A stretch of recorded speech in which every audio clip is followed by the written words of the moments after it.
Williamson's model of managerial discretion. Williamson, after research, has found out that managers have the discretion in pursuing their own goals or policies that might satisfy their own utility rather than maximization of profit, which maximizes the utility of owner shareholders. So every manager will definitely try to maximize his own benefit rather than profit maximization. So the profit act as a constraint to the managerial behavior.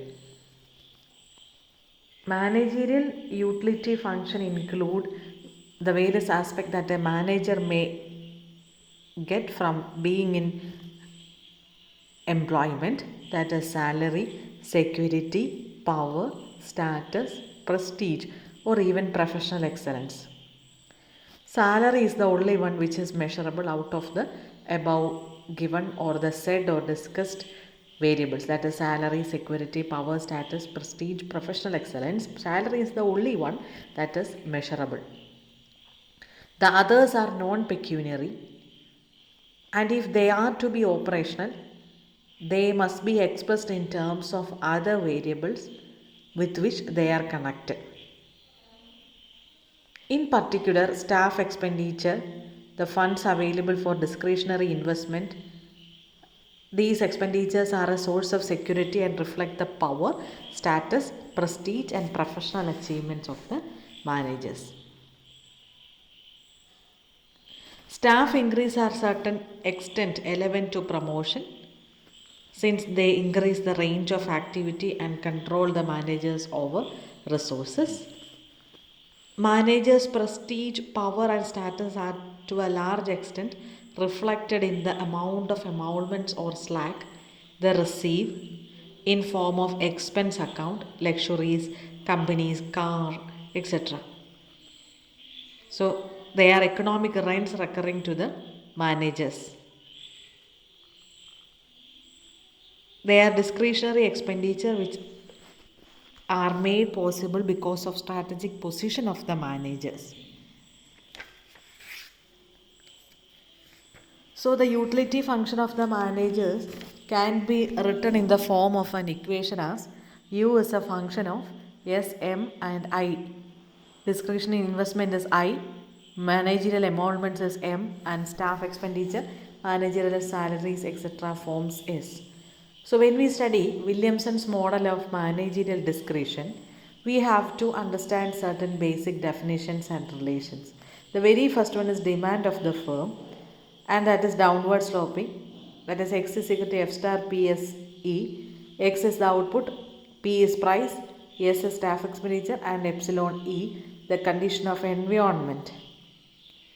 The production cost is the another relationship, that is cost of production is assumed to increase as the output increase. It is defined as C is a function of X. Actual profit is pi. Actual profit is revenue from sales, that is R, less the production of cost. Pi is profit is equal to revenue minus cost minus the staff expenditure. Reported profit is pi R, so that is reported to the tax authorities. The tax will be reported to the tax authorities, and what we get after reducing all these things will get reported profit. Minimum profit is pi 0. This is the amount of profit after tax which is required for an acceptable dividend for policy shareholders. So this is the equation for that. Then discretionary investment is ID. Discretionary investment is the amount left from the reported profit after subtracting the minimum profit pi 0 and the tax t.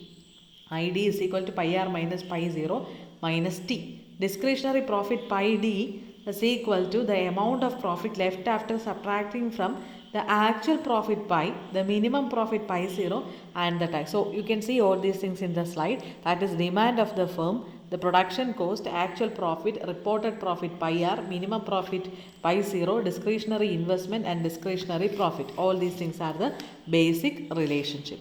Now we have to understand the model. So we are using a simplified model on managerial discretion.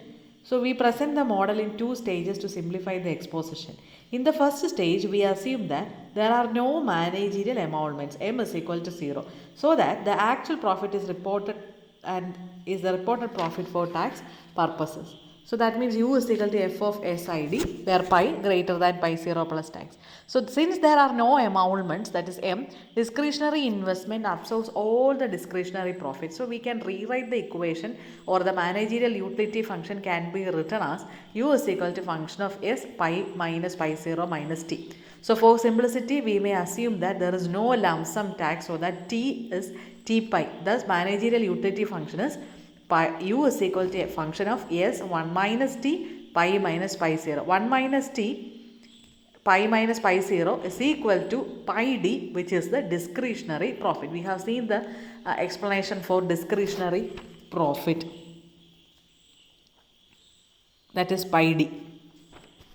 So the graphical representation is the next part. We are using the indifference curves for the managers, that is to measure the aspects of managers. So it will have the staff expenditure, discretionary profit, etc. Each indifference curve shown has a combination of S and pi d, which give the same satisfaction level of managers. It is assumed that indifference curve of managers are of the usual shape. They are convex to the origin, that shows diminishing marginal rate of substitution.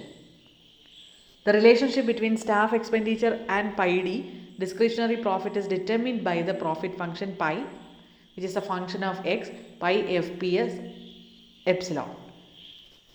So then we have to understand the market environment, the relationship between pi d and s. So that is given in the diagram. So the inverted U-shaped curve will explain it. In the initial stages of production and up to the level of output where profit reaches the maximum level, that is pi is maximum, that both discretionary profit and staff expenditure increase. However, after the production exceeding this level, there will be a reduction in all these activities. And now to find the equilibrium of the firm, we are superimposing these the initial diagram of indifference curves and also the inverted U-shaped curve, so that we can find out